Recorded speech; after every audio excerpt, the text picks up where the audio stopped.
Thank you, thank you, thank you. धन्यवाद, धन्यवाद, धन्यवाद, धन्यवाद। परमपिता परमेश्वर, हम आपका हृदय से धन्यवाद करते हैं, क्योंकि आपके जैसा ना तो कोई था ना कभी हुआ, और आपके जैसा कोई हो नहीं सकता। आपने इस पूरे संसार की रचना की, और इस पृथ्वी को प्रभु आपने मनुष्यों के लिए रचा, और इस पृथ्वी पर मनुष्य को अधिकार दिया, लेकिन पतन के कारण वो अधिकार मनुष्य से छिन गया। हम पिता परमेश्वर आपका धन्यवाद करते हैं कि उस अधिकार को वापस मनुष्य के रूप में आपके इकलौते पुत्र प्रभु यीशु मसीह ने प्रकट होकर उस अधिकार को वापस लिया, ताकि जो कोई मसीह में हो वो उस अधिकार को फिर से प्राप्त करे, ताकि प्रभु आपकी महिमा हो और आपकी इच्छा प्रत्येक मनुष्य में जो आपके इकलौते पुत्र प्रभु यीशु मसीह पर विश्वास करके आपका बेटा बेटी बनता है, उसके जीवन से वही महिमा प्रकट हो जैसी आपके इकलौते पुत्र के द्वारा हुई, ताकि प्रभु आपका नाम सब लोगों के द्वारा मसीह की महिमा का कारण बने और सब में वो सर्वोच्च ठहरे। क्योंकि प्रभु आपने अपने पुत्र को इस संसार में बड़े उद्देश्य के साथ भेजा, ताकि प्रभु मानव जाति पतन से मुक्त होकर परमेश्वर की संतान बनकर उसकी महिमा का कारण बने।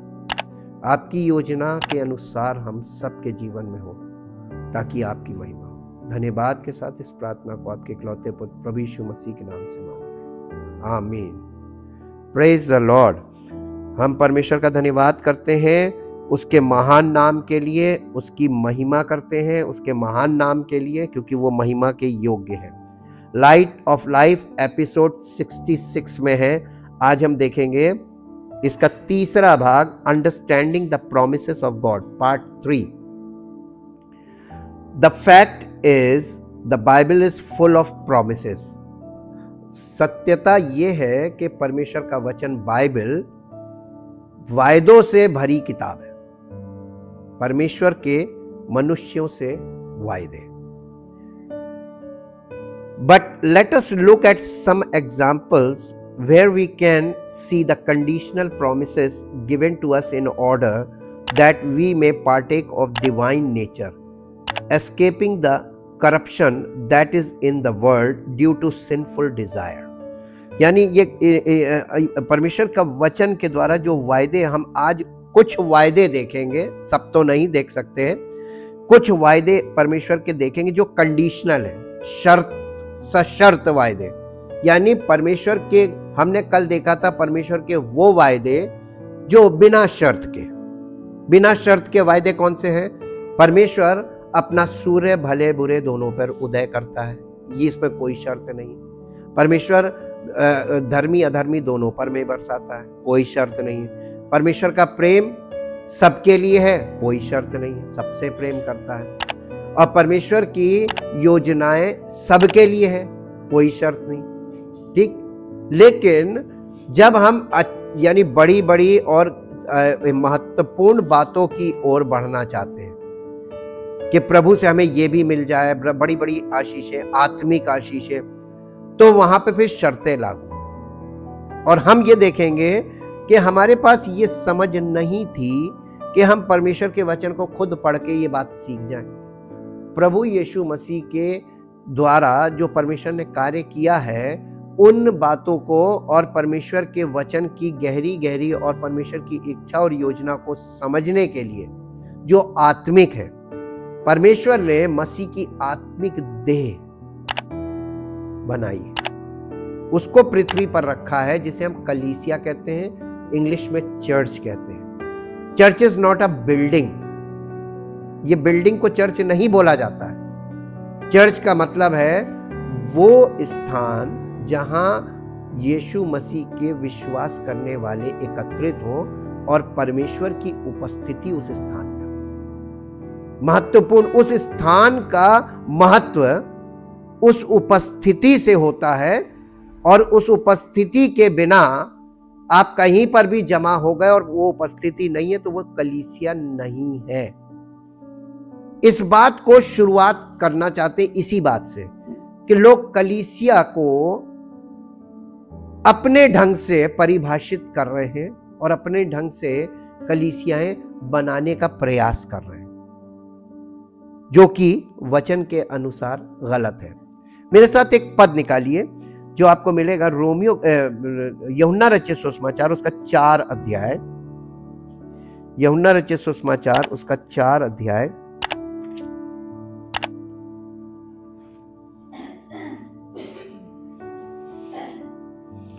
उसका 4 अध्याय निकाला। इस 4 अध्याय का 20 पद से पढ़िए। यहां एक सामरी स्त्री है, वो यीशु मसीह से बात कर रही है और वो हारून के वंश से है। हारून मालूम कौन? जो पहला महायाजक था, उसके वंश से है और यीशु मसीह से बात कर रही है और अपने धर्म का परिचय दे रही है, अपनी धार्मिकता का। अब पढ़िए इसको। हमारे बाप दादों ने इसी पहाड़ पर, यानी हमारे बाप दादों ने, कई बार लोग पहाड़ों पे वर्शिप करने जाते हैं, आराधना करने जाते हैं, है ना। और ये स्त्री भी यीशु मसीह से कह रही है हमारे बाप दादों ने, ये ट्रेडिशन बता रही है, इसी पहाड़ पर आराधना की।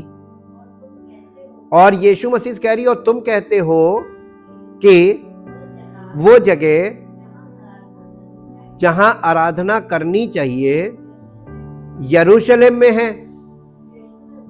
यीशु ने उससे कहा, हे नारी, मेरी बात का विश्वास कर कि वो समय आता है कि तुम ना तो इस पहाड़ पर जिसे जहां तुम्हारे बाप दादे करते थे, ना तो इस पहाड़ पर पिता की आराधना करोगे और ना यरूशलेम में। अब बताइए, प्रभु यीशु मसीह ने तो दोनों जगह को खाली कर दिया जी। हाँ, किसकी आराधना कर रहे हो? पहाड़ पे और यरूशलेम में किसकी आराधना कर रहे हो? तुम जिसे नहीं जानते उसकी आराधना करते हो।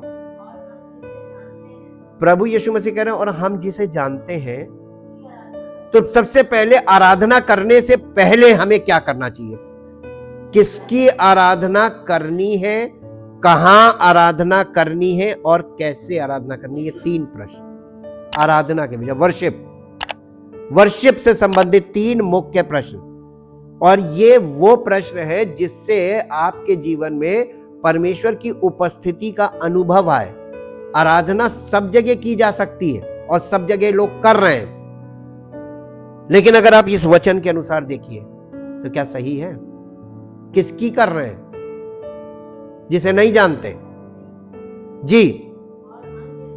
और हम जिसे जानते हैं, प्रभु यीशु मसीह ये कह रहे थे उससे कि पहले तुम जिसकी आराधना करते हो उसको जानो कि वो कौन है, वो कहां मिलेगा, वहां उसकी आराधना करो। आगे, क्योंकि उद्धार यहूदियों में से है, परंतु वो समय आता है, परंतु अब भी है, यानी उस समय भी वो समय था और आज भी है, जिसमें सच्चे भक्त किसकी? पिता की आराधना कैसे करेंगे?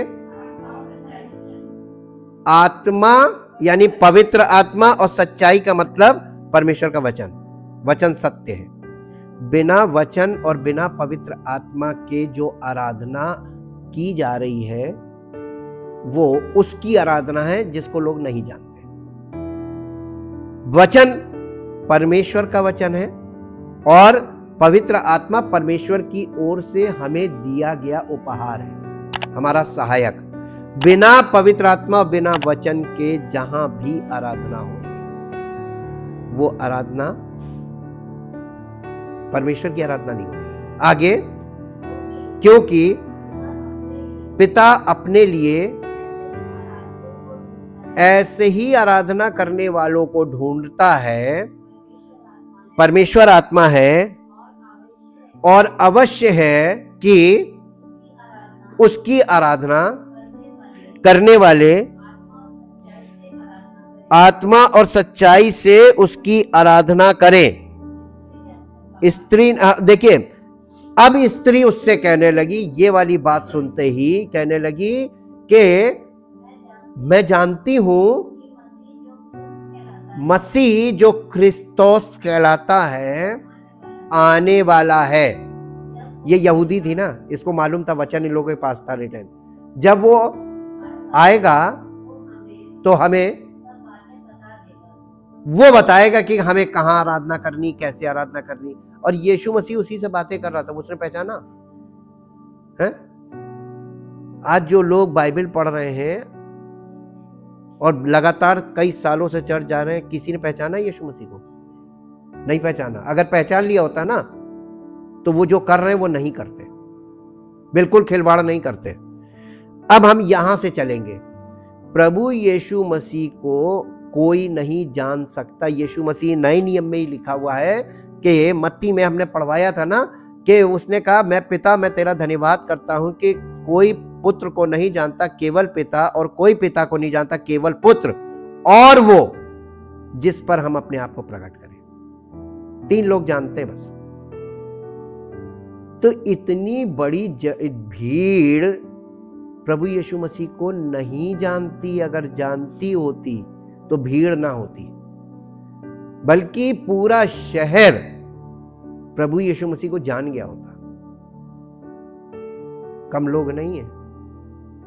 लेकिन यीशु मसीह के कितने चेले थे? स्वर्गारोहण के बाद जब पवित्र आत्मा उतरा था, उन 12 चेलों ने, 4 दिशाएं हैं, है ना, 4 दिशाओं में वो 12 चेले निकल गए और पूरी दुनिया में तहलका मचा दिया था केवल 12 लोगों ने। और आज एक कलीसिया में 150, 200, 250 लोग हैं और झगड़े हो रहे हैं घरों में, मोहल्लों में, सब जगह। ये कौन सी धार्मिकता है? झूठी शिक्षा का असर है। अपने आप को सबने धर्मी समझ लिया, बाकी दुनिया में सबको कह रहे हैं ये सब बेकार लोग। ना, बेकार कोई नहीं है। जब आप किसी पर दोष लगाते हैं, पहली बात तो जब आप दोष लगाते हैं तो 1 उंगली आगे करते 3, तो आप कितने दोषी हुए? तिगुने। और परमेश्वर आपको कभी नहीं ग्रहण करेगा। मैं धर्मी, बाकी सब पापी। यही तो दोष है, झूठी शिक्षा है। हम जीवन भर पापी हैं। हम धर्मी कभी हो ही नहीं सकते क्योंकि हम आदम हैं। हमको प्रभु यीशु मसीह की धार्मिकता पहनाई जाती है कलीसिया में। ठीक, अब हम आपको बताते हैं कि परमेश्वर ने प्रभु यीशु मसीह के द्वारा हमें सारी उत्तम आशीषें दी हैं और अनंत जीवन दिया है। वो किस में है? मसीह में, यानी पुत्र में। और पुत्र क्या है? मेरे साथ निकालिए इफिसियों की पत्री। इफिसियों की पत्री। आगे बढ़ने से पहले बेस थोड़ा सा बना दे ताकि आप लोग भटकने की आदत आपकी छूट जाए और आपको यह पता चल जाए कि प्रभु यीशु मसीह की जो आशीष है वो हमें मिलेंगी कहां और कैसे मिलेंगी। मुद्दे की बात आपको पहले बता दें, और वो ये है,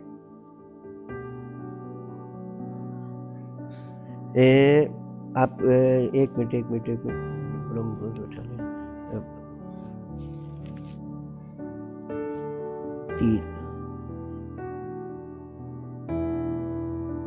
हाँ, ये निकालिए इफिसियों की पत्री का 1 अध्याय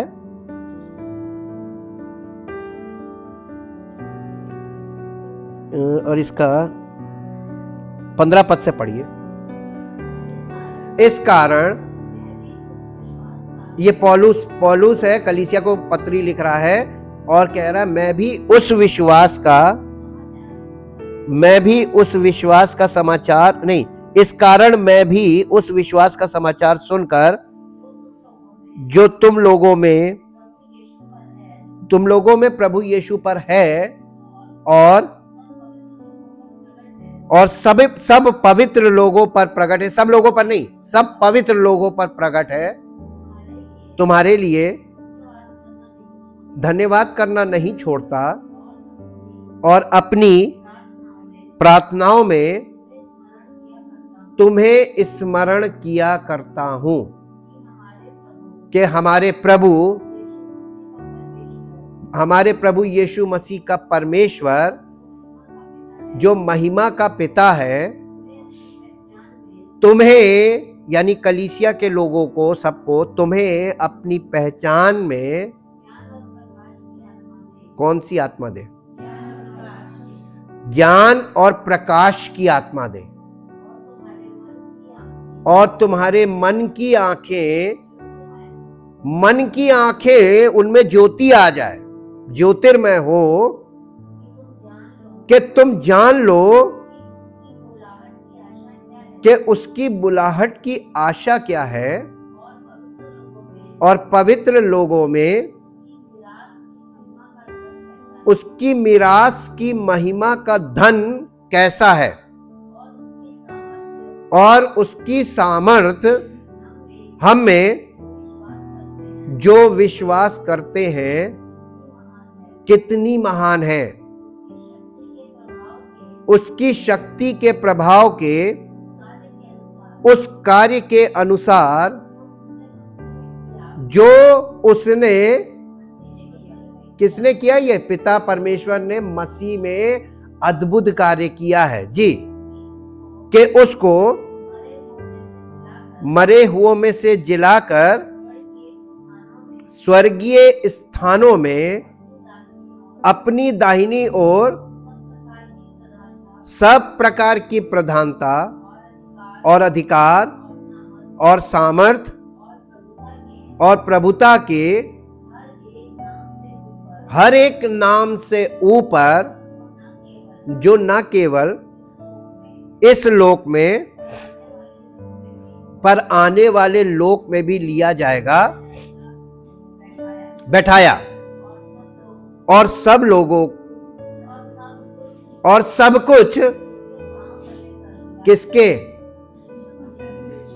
आज सब कुछ, पूरी सृष्टि का अधिकार पिता के पास नहीं है, किसके पास है?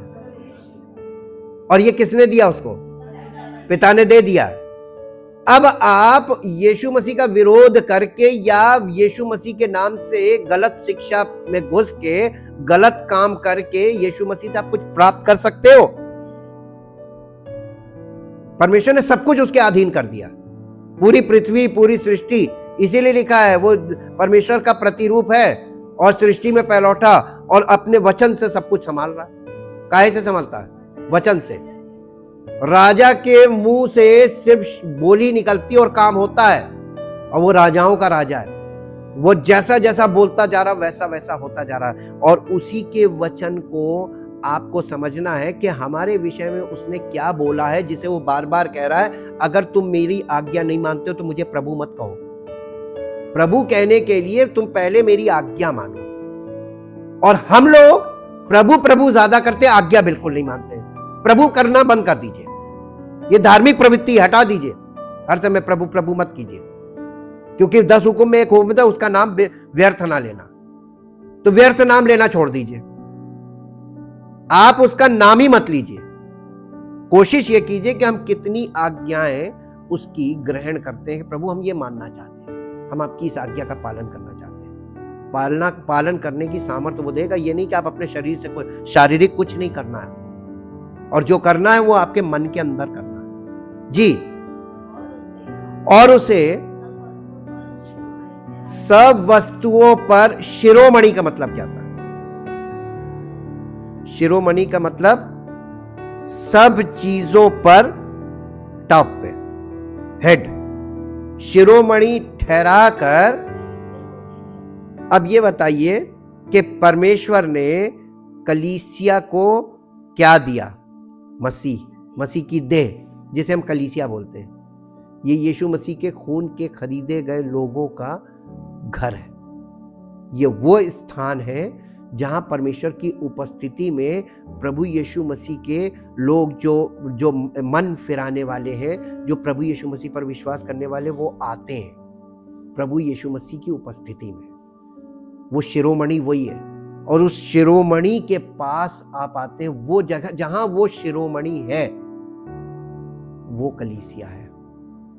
सब जगह लोग जमा तो हो रहे हैं, लेकिन सब जगह वो है नहीं। आगे पढ़िए। कौन? ये कलीसिया क्या है? बिल्डिंग किसकी?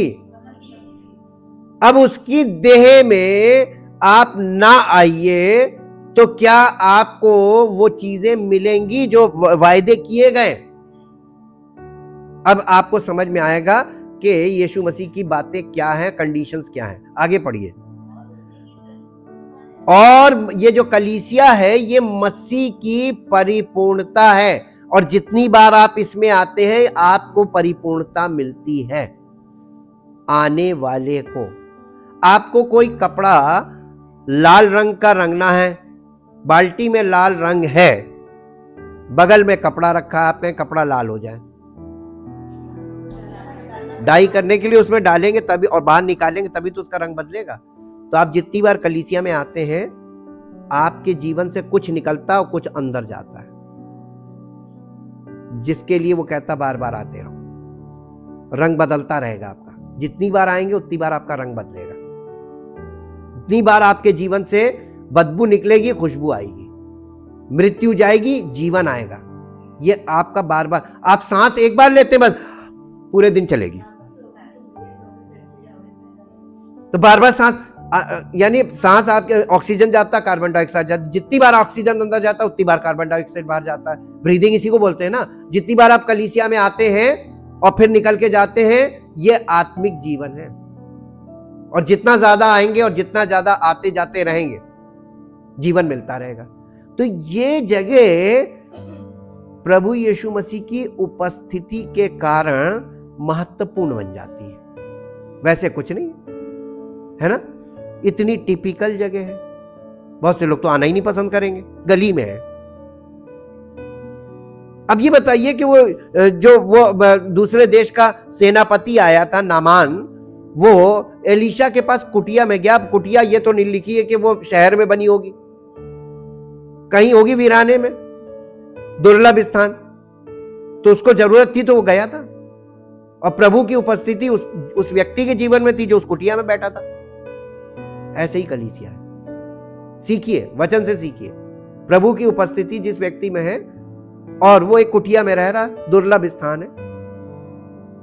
विश्वास करते हो प्रभु यीशु मसीह पर, आकर देखो, अद्भुत आश्चर्य कर्म होगा। काम तो वो करेगा ना, हम थोड़ी ना करेंगे।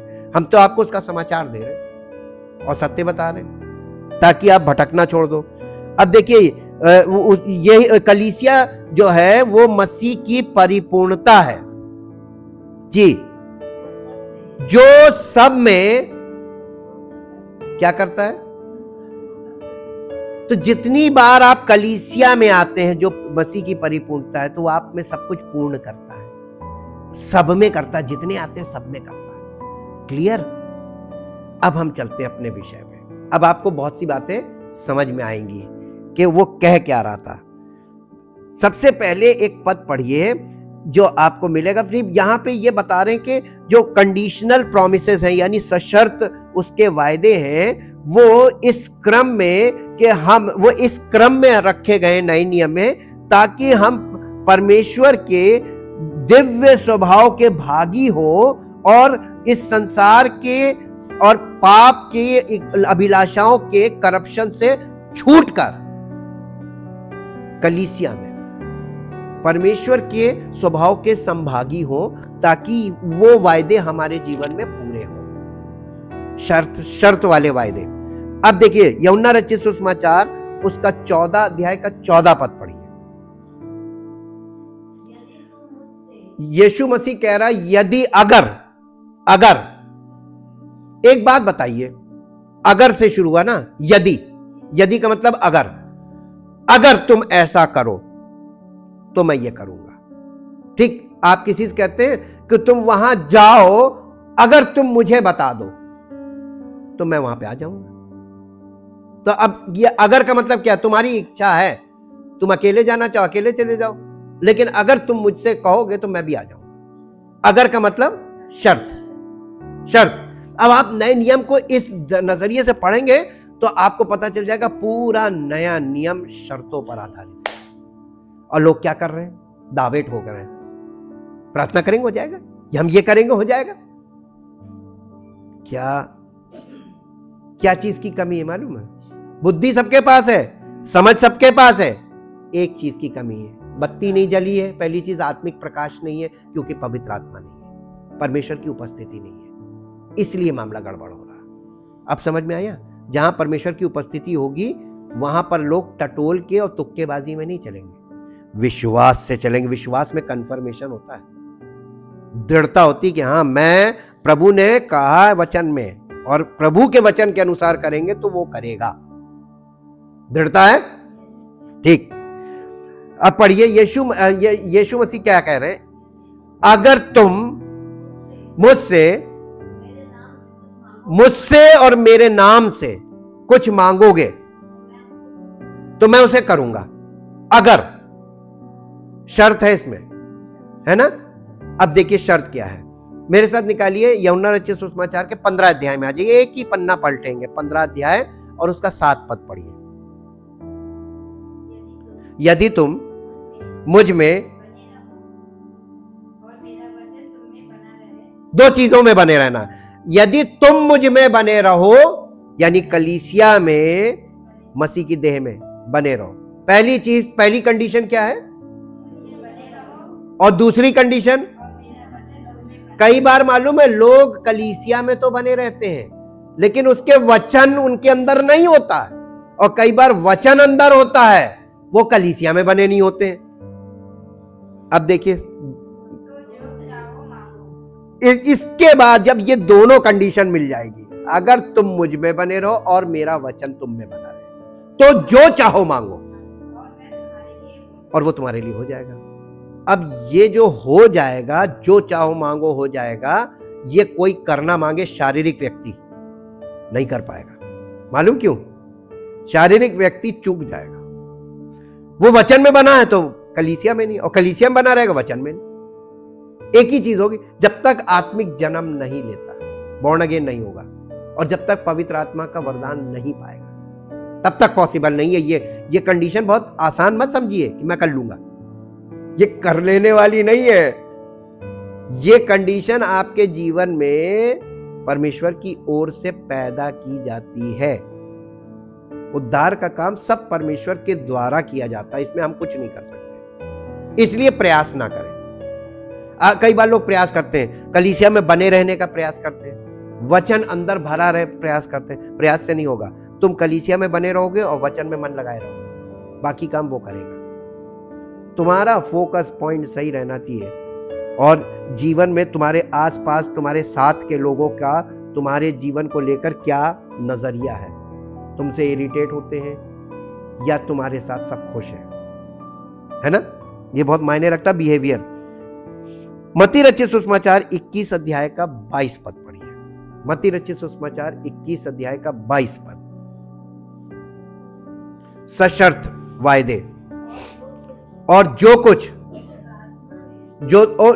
कुछ तुम प्रार्थना में विश्वास से मांगोगे वो सब तुमको मिलेगा।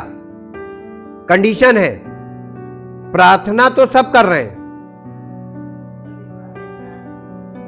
हाँ, और तुम विश्वास करोगे, प्रार्थना करने की जरूरत ही नहीं पड़ेगी। मालूम है, दिल में तुम्हारे प्रार्थना तो मन में आती है ना कि प्रभु काश ऐसा हो जाए। इसको कहते हैं प्रार्थना। प्रभु ये कर दीजिए, यह आदेश है, प्रार्थना नहीं है। प्रभु हम चाहते हैं ऐसा हो जाए, यह आदेश है, प्रार्थना नहीं है। प्रभु मेरी इच्छा ये अपनी मर्जी प्रकट करना है, यह प्रार्थना नहीं है। प्रार्थना का मतलब, जैसे यीशु मसीह ने कहा था, पिता हो सके तो ये प्याला मुझसे टल जाए, मगर मेरी नहीं तेरी मर्जी पूरी। इसको कहते हैं प्रार्थना। प्रार्थना का मतलब याचना है। याचना क्या? आप उससे निवेदन कर रहे हैं, प्रभु अगर ऐसा हो जाए तो। उसको मौका दीजिए ना। अगर उचित होगा तो होगा, नहीं उचित होगा तो नहीं होगा। आज लोग क्या कर रहे हैं? प्रार्थना के नाम पे जबरदस्ती जिद पकड़ लेते हैं और दावे ठोकने लगते हैं। पता चला कमी? पता चली ना क्यों मना करते प्रार्थना मत करो?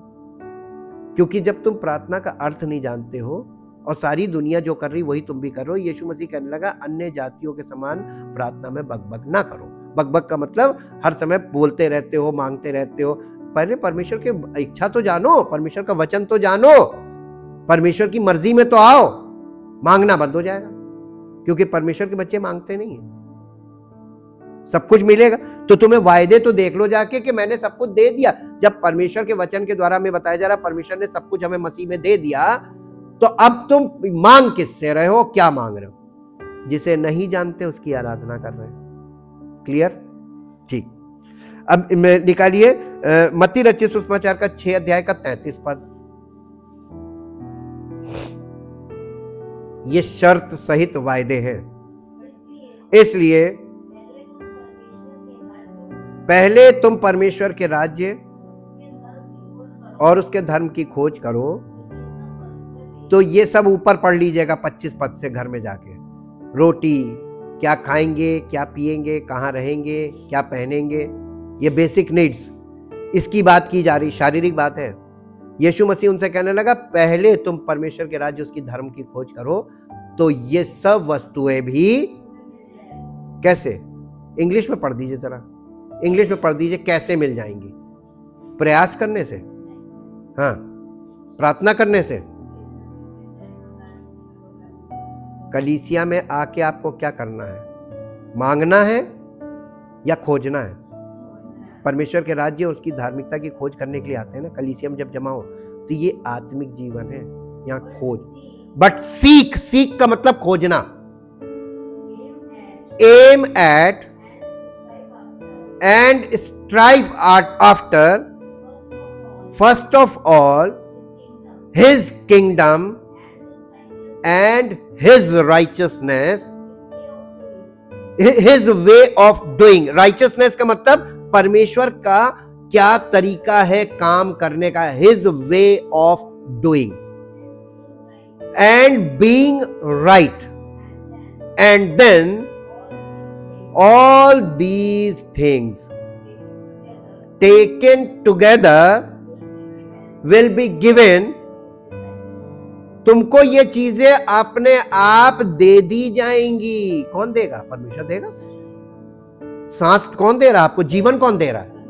तो जो आपको जीवन दे रहा है, जीवन से संबंधित चीजें नहीं देगा, लेकिन अभिलाषाएं नहीं पूरी करेगा, नहीं करेगा। तुम अपनी इच्छा की पूर्ति नहीं कर सकते, लेकिन जरूरत की कोई चीज तुमसे परे नहीं रखेगा। परमेश्वर इतना वफादार है और इतना सामर्थी है कि वो दे सकता है। आप कभी भूखे नहीं रहेंगे इस पृथ्वी पर। इसी के साथ साथ याकूब की पत्री पहला अध्याय उसका 17 पद पढ़िए। याकूब की पत्री पहला अध्याय, क्योंकि हर एक अच्छा वरदान और हर एक उत्तम दान ऊपर ही से है और ज्योतियों के पिता की ओर से मिलता है, जिसमें ना तो कोई परिवर्तन हो सकता है और ना अदल बदल के कारण उस पर छाया पड़ती है। उसने अपनी ही इच्छा से हमें सत्य के वचन के द्वारा उत्पन्न किया, ताकि हम उसकी सृष्टि की हुई वस्तुओं में से एक प्रकार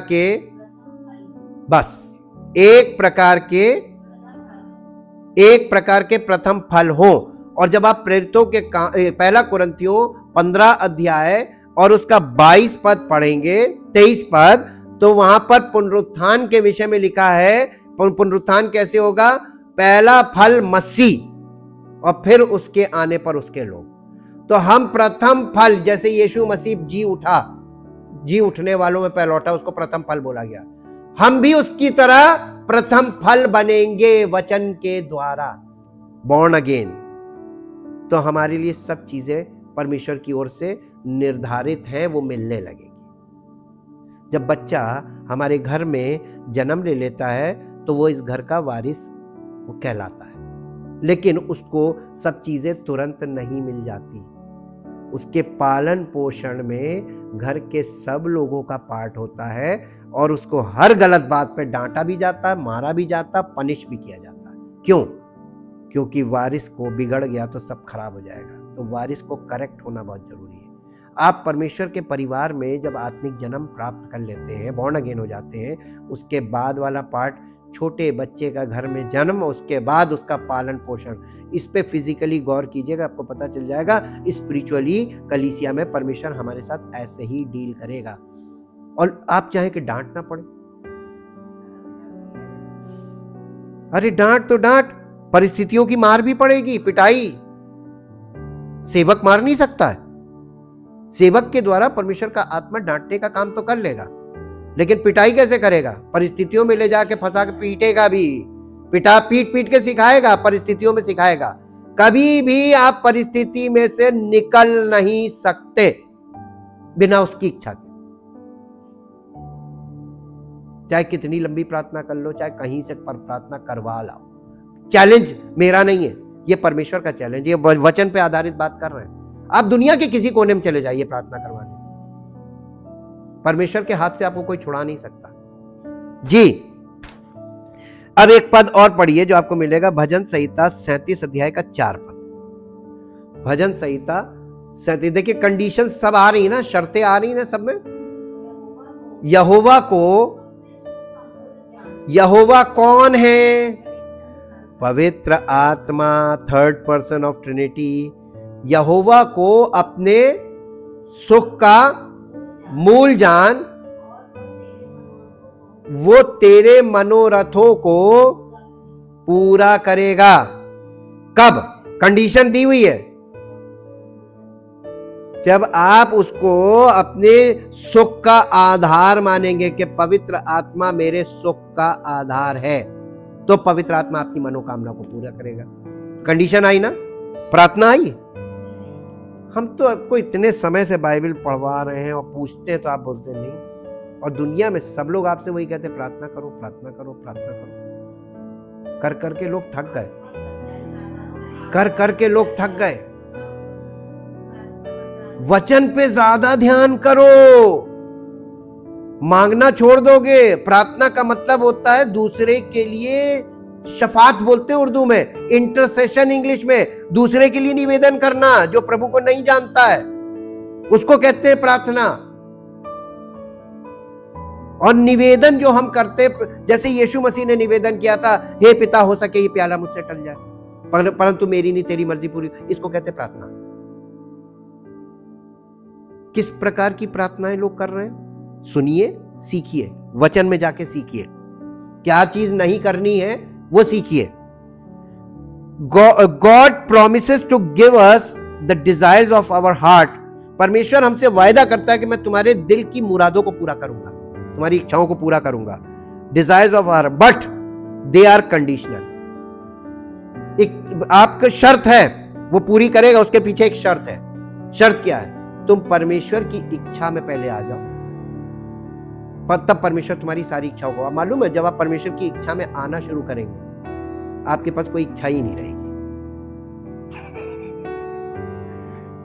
यह अनुभव बता रहे हैं आपको, क्योंकि जब आप कहेंगे प्रभु तो सब कुछ कर रहा है, दे भी रहा है सब कुछ, हमें चाहिए नहीं प्रभु, अपनी हमें कुछ नहीं चाहिए, हमें कुछ नहीं चाहिए। हम कहते प्रभु हमें कुछ नहीं चाहिए। लोग मांगते हैं, हम कहते प्रभु हमें कुछ नहीं चाहिए। आपने जो दिया बहुत है, योग्यता से बढ़ के दिया है, हमारे मांगने से ज्यादा दिया है, हमें मांगने की जरूरत ही नहीं। यह अनुभव आपके जीवन में आ जाएगा। लिखा हुआ है they are conditional, it is conditional upon अस।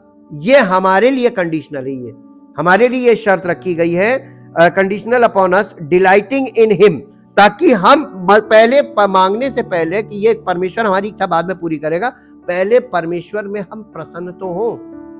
प्रभु तुझके तेरे अलावा मुझे कुछ नहीं चाहिए। जब प्रभु मिल गया तो प्रभु तो मालिक है।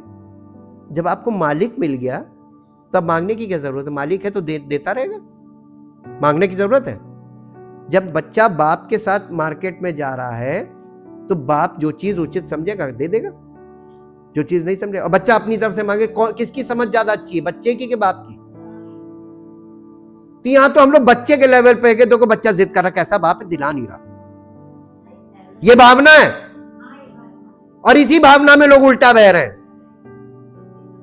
बच्चा जिद कर रहा है, देखो कैसा बाप, बच्चा जिद कर रहा है, उसको दिला नहीं। सख्त बाप होना चाहिए। बच्चे के लिए जो चीज उचित हो वो दिलाओ, जो चीज उचित नहीं मत दिलाओ। डिसिप्लिन, ताकि बच्चा भी डिसिप्लिन सीखे। आज क्यों घरों में डिसिप्लिन जिंदगियों में नहीं है? क्योंकि बचपन से डिसिप्लिन नहीं किया गया। भावना, delighting in him, delighting in him and in his character. आप परमेश्वर से आनंदित हो और उसके चरित्र से आनंदित हो। परमेश्वर का चरित्र हार्ड है, उसमें जल्दी से आप प्रसन्न हो जाएं ये पॉसिबल है नहीं। आपको बहुत एडजस्ट करना पड़ता है। जब कहीं डिसिप्लिन वाली जगह में जाते हैं आपको शुरू में बहुत दिक्कत होगी, अरे भैया वहां जाएंगे तो वहां बहुत डिसिप्लिन में रहना पड़ेगा। और जो डिसिप्लिन में नहीं रहता उसको वहां पे बहुत देर तक अच्छा नहीं लगा, थोड़ी देर जल्दी भागो यहां से, बहुत डिसिप्लिन है ना। लेकिन जो व्यक्ति शुरू से डिसिप्लिन में रहा है उसको वहां बहुत अच्छा लगेगा, पूरे समय अच्छा लगेगा। ठीक, ये आपको और हमको परमेश्वर के वचन से ये चीजें सीखने को मिलती हैं। This in turn will ensure that our desire will be a reflection of who he is. हमारी जो अभिलाषाएं, हमारी जो इच्छाएं हैं वो इस बात को प्रतिबिंबित करती हैं कि हमारे लिए परमेश्वर कौन है। परमेश्वर नियंत्रित, परमेश्वर के बच्चे नियंत्रित होते हैं। जब हमारी इच्छाएं नियंत्रित होती हैं तो हम परमेश्वर के बच्चे ऑटोमेटिकली हैं, क्योंकि हमारी इच्छाएं नियंत्रित हो गई। लेकिन जिसकी अनियंत्रित इच्छाएं वो किसका बच्चा है? स्वभाव पता चल गया। आपकी इच्छा से भी पता चल जाएगा कि आप किसकी संतान हैं। कलीसिया में आ रहे हैं तो परमेश्वर आपको अपनी संतान बनाना चाह रहा है, और आप अगर कलीसिया में इसलिए आ रहे हैं कि प्रार्थना करेंगे आज मेरी मनोकामना पूरी हो जाएगी, नहीं होगी।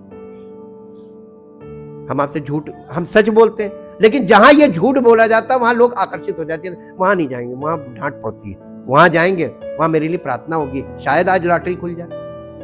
भीड़ कहां रहेगी ज्यादा? भावनाओं से खेला जा रहा। अब देखिए आप लोग कितने समझदार है। वचन खुला, वचन खुलने से प्रकाश मिलता है, सबको समझ में आ गया कि भावनाओं का खेल कैसे चल रहा है। झूठी शिक्षा भावनाओं से खेलती है। Desires will be a reflection of who he is and God will then delight in giving us the desires of our heart. परमेश्वर को बहुत अच्छा लगता है कि वो हमारी इच्छाओं को पूरा करता है, लेकिन आवश्यकता वाली इच्छाएं पूरी करेगा, अनियंत्रित अभिलाषाओं को कभी नहीं। डिसिप्लिन इसी को बोलते हैं। इफिसियों की पत्री उसका 6 अध्याय उसका 2 पद पढ़िए। इफिसियों की पत्री, अपनी माता और अपने पिता का आदर कर, यह पहली आज्ञा है, जिसके साथ एक कंडीशन जुड़ी हुई है, एक प्रतिज्ञा जुड़ी हुई है या प्रॉमिस जुड़ा हुआ है कि तेरा कब होगा भला। अब आप परमेश्वर से कहिए प्रभु कल्याण कर दीजिए, कल्याण कर दीजिए ना। वचन में जाके देखो, मैं पहले से बता चुका हूं भला कैसे होगा। आज लोगों का भला क्यों नहीं हो रहा? आज्ञा नहीं मान रहे। आदर की बात नहीं कर रहा, आज्ञा मानना। और आज्ञा मानना आदर करना है। लल्लो चप्पो करना और हुक्म टालना ये प्रेम नहीं है, आदर नहीं है। माता पिता के पैर छू लेने से आदर नहीं होता है। आप एक बार पैर ना छुओ, आज्ञा मान लो, परमेश्वर प्रसन्न हो जाएगा और आपके जीवन में भला हो जाएगा। और पैर छुओ और आज्ञा ना मानो, कोई फायदा नहीं जी। माता पिता की आज्ञा मान कि तेरा भला हो और तू धरती पर बहुत दिन दीर्घायु हो। और ये कंडीशन ये कब होगी? माता पिता की। अब आपको अगर आप चाहते हैं भला हो तो प्रार्थना मत करो, माता पिता की आज्ञा मानना शुरू कर दो। मानेंगे? अगर आपने हुक्म मानना शुरू कर दिया, माता पिता का हुक्म माना, तो आप परमेश्वर का भी हुक्म मानेंगे, फिर यीशु मसीह का भी हुक्म मानेंगे, और फिर तो आपके जीवन ही में बदलाव ही हो जाएगा। क्योंकि यीशु मसीह ने कहा कि तुम मुझे हे प्रभु क्यों कहते हो जब तुम मेरी आज्ञा नहीं मानते। वो उसको आपका प्रभु कहलाना पसंद नहीं है, उसको पसंद है आज्ञा मानना। आप आज्ञा मानिए, भले आप उसको प्रभु ना कहिए, लेकिन वो अनुग्रह करेगा। झूठा आदर नहीं करना चाहिए। यीशु मसीह ये सिखा रहे थे प्रैक्टिकली। इसी के साथ साथ एक पद और निकालिए जो आपको मिलेगा नीति वचन की पुस्तक, उसका 3 अध्याय 5 और 6 पद। नीति वचन की पुस्तक उसका 3 अध्याय उसका 5 और 6 पद। ये वाली थोड़ी आप लोगों को कठिन लगेगी। तू अपनी समझ का सहारा ना लेना, वरन संपूर्ण मन से, यहोवा मतलब पवित्र आत्मा पे भरोसा रखना, अपनी समझ का सहारा ना लेना। अब सुनिए, उसी को स्मरण करके सब काम करना, तब वो तेरे लिए, कौन? यहोवा। यहोवा को स्मरण करना और अपने सब काम करना, अपनी समझ का सहारा ना लेना। अब आप बताइए, आपके पास बाइबल है, आपको पढ़ना आता है, आपने बाइबल खोली, वचन पढ़ा और आपको लगा कि इसका मतलब यह है और आपने खड़े होकर 2 लोगों को प्रचार कर दिया। ये अपनी समझ का सहारा लेना। और ये बुद्धिमानी की पुस्तक है, बुक ऑफ विजडम, और ये कह रही है कि अपनी समझ का सहारा ना लेना, वचन से संबंधित कामों में अपनी समझ का सहारा ना लेना। लोग कलीसिया बनाने लगे, बाइबल पढ़ने लगे तो कलीसिया बना ली। हम भी सेवक, तो वो इसी विषय पे बोल रहा है कि अपनी समझ का सहारा ना लेना, वरन संपूर्ण हृदय से यहोवा पर भरोसा रखना और उसी को स्मरण करके अपने सब काम करना, तो वो तुम्हारे लिए सीधा मार्ग निकालेगा। आगे, अपनी दृष्टि में, इसी को दूसरे शब्दों में क्या कहते हैं? अपनी दृष्टि में। ये जो पहले बोला गया है, इसी का मतलब है क्या? अपनी दृष्टि में बुद्धिमान। अरे मुझसे ज्यादा उनको मालूम है, मुझे सब समझ में आ गया है, मैं सही हूं, वो गलत है। अपनी दृष्टि में बुद्धिमान, ये गलत चैलेंज हो जाएगा। पवित्र आत्मा से आप चैलेंज कर रहे हैं, किसी व्यक्ति से नहीं कर रहे हैं। आप कलीसिया के विरोध में कुछ कर रहे हैं तो यीशु मसीह से चैलेंज कर रहे हैं, पिता पुत्र पवित्र आत्मा से, व्यक्ति से नहीं कर रहे हैं जी। अपनी बुद्धि, अपने दृष्टि में बुद्धिमान ना होना, यहोवा का भय मानना और बुराई से। जब आप अपनी बुद्धि पर भरोसा करने लगते हैं, अपनी दृष्टि में बुद्धिमान बनने लगते हैं, अपने आप को बुद्धिमान समझने लगते हैं, तो आप दूसरे को अपने से नीचा करने लगते हैं, है ना। प्रभु यीशु मसीह कह रहे हैं कि कंडीशनल बातों पे बहुत ध्यान दो, उनकी कंडीशन तुमको बहुत ध्यान पूर्वक सुनोगे तभी समझ में आएगी। और छोटी छोटी कंडीशन है, उन्होंने ये कहा ही नहीं कि ये करो ये करो ये करो, उसने कुछ करने को नहीं कहा है। उसने कहा करने से पहले वचन को समझ लो, और वास्तव में कुछ नहीं करना है। मैं आपको सच बताऊं, कुछ नहीं करना है, लेकिन आपके हृदय को नया बनना है, विचारों को नया होना है, आपका स्वभाव नया होना है। जब तक ये सब चीजें नई नई हो जाती तब तक तुम कुछ नहीं कर सकते। प्रभु यीशु मसीह ने कहा था कि मैं दाखलता हूं, तुम डालियां हो। कलीसिया क्या है? दाखलता। और जो विश्वासी हैं वो डालियां। और तुम जो डाली मुझ में है, यानी कलीसिया में है और फलती नहीं, हृदय परिवर्तन नहीं हुआ, उसे काट डालता है, हटा देता है कलीसिया से। और जो डाली मुझ में है, जो कलीसिया में है और फलती है, यानी जो सही होने वाला था उसको छांटता है, करेक्शन करता है ताकि और फले। और मुझसे अलग होकर उसने कहा कि तुम कुछ नहीं कर सकते, यानी कलीसिया से अलग होकर तुम कुछ नहीं कर सकते।